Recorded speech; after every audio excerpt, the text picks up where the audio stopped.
I found a staircase in the woods that shouldn't be there. 3 weeks ago, I went hiking alone in a stretch of forest that doesn't show up on Google Maps. I know how that sounds, but I'm serious. I've lived near this patch of wilderness for years, and it's always been a local rumor old land, private property, no marked trails. But that Saturday, something pulled me there. I wanted quiet, solitude. My head had been a mess since my dad passed away last month, and I couldn't handle another condolence message or casserole. I parked at the end of a gravel road, hopped a rusty gate, and followed an old deer trail into the thickest trees I've ever seen. The place was deathly still, no birds, no wind, just the crunch of my boots and the distant hum of my own breath.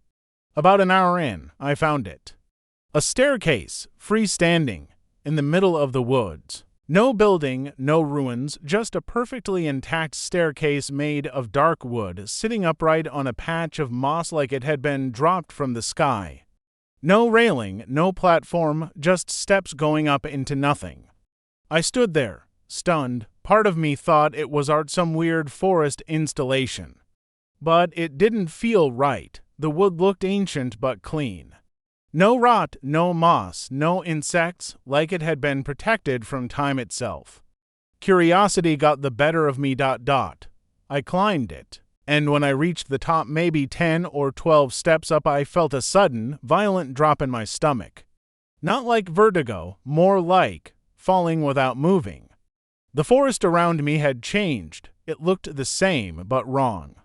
The light had a reddish tint, like the sun was stuck in that moment just before dusk.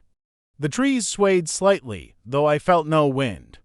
And then I realized the silence had deepened. There wasn't just no noise, there was an absence, like sound itself had been shut off. I turned around to go back down the stairs.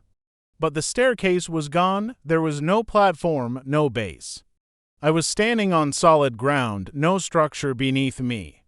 I staggered back, heart slamming in my chest.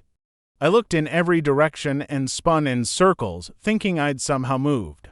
Maybe I got turned around and didn't realize it, but then I saw the tree. A massive pine split down the middle like lightning had carved it in two.